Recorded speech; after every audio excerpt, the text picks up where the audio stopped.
I live in a second-floor apartment in a pretty normal suburban area outside Chicago.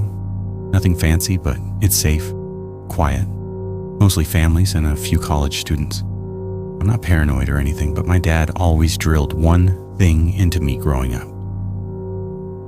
Always keep a spare key outside, you never know. So I did. It was tucked behind a loose brick next to the staircase leading up to my unit. You wouldn't find it unless you already knew where to look. At least, that's what I thought. The first weird thing wasn't even scary. It was just off. I got home from work one evening, unlocked my door, stepped inside, and noticed my kitchen light was on. I always turn it off before leaving. Always. At first, I just stood there thinking, maybe I forgot. Long day. It happens. So I brushed it off. A couple days later, it happened again. This time it wasn't the light. It was my bedroom window, slightly open. Just enough for cold air to slip in, and I knew I hadn't opened it. That one bothered me more.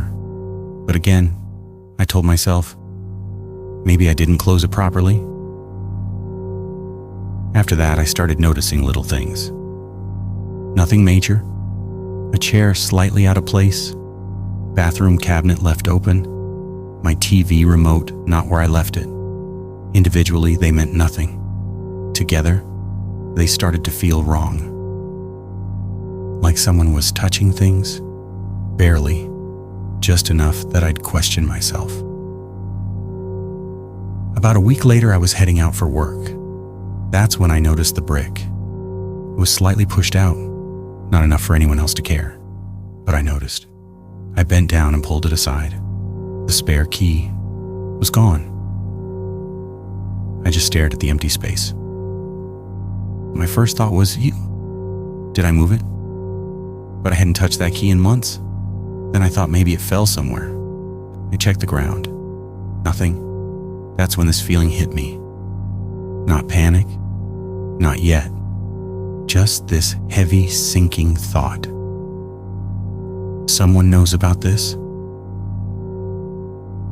I didn't call the police. Didn't tell anyone. Honestly, I didn't want to believe it. So instead, I tested it. That night before leaving for dinner, I did something simple. I placed a glass upside down on my kitchen counter, right at the edge. If someone came in and bumped it, even slightly, it would fall. When I got back, the glass was shattered on the floor. That's when it became real. Someone had been inside my apartment. Not breaking in, not forcing anything, just walking in, like they belonged there. I didn't sleep that night. I sat on my bed staring at my door, listening to every tiny sound.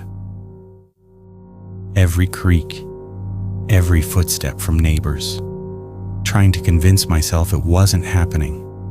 But deep down, I knew. The next day I called in sick to work. I stayed home, didn't leave, just waited. Hours passed, nothing, until around 8 p.m. I heard it, a faint sound, metal, from the front door, like someone gently trying a key. I froze, didn't move, didn't breathe, or the handle slowly turned. The door opened, just a few inches. And through that gap, I saw him, a man I had never seen before, mid-40s maybe, completely calm, like this was normal. He didn't rush, didn't panic.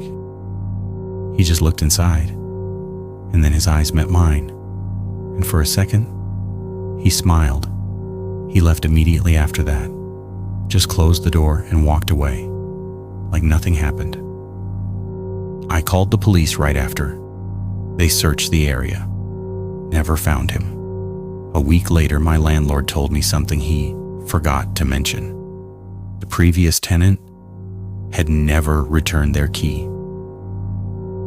I changed the locks the next day, moved out a month later, but even now, I still think about something. That man didn't look surprised to see me, which means he thought I wouldn't be there.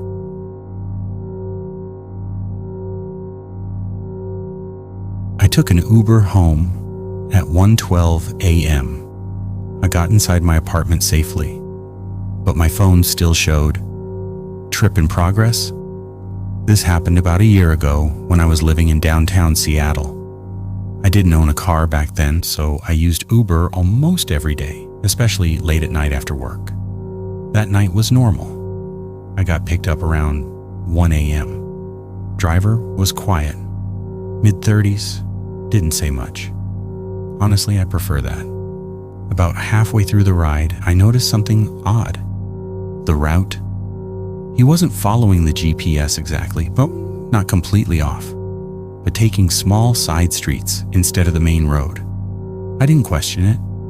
Some drivers do that to avoid lights. But then I noticed something else.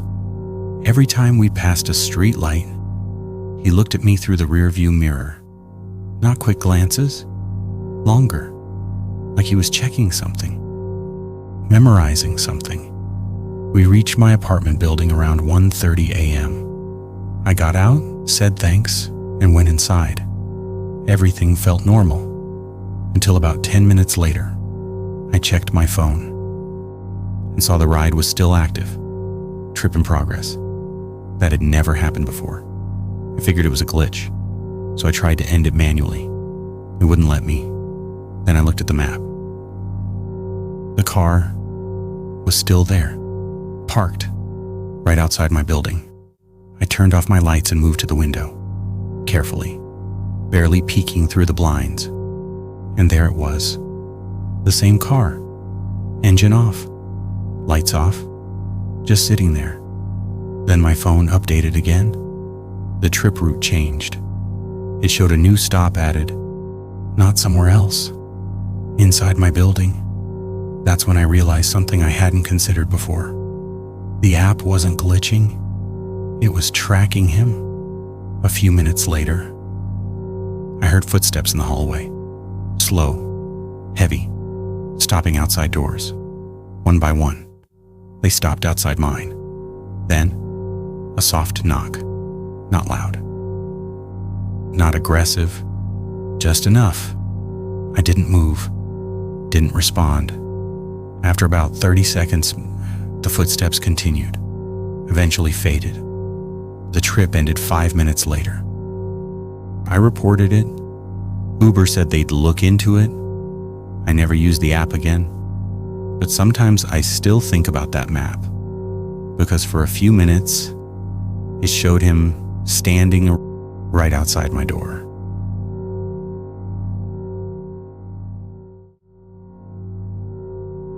My internet started slowing down every night at exactly 2 a.m.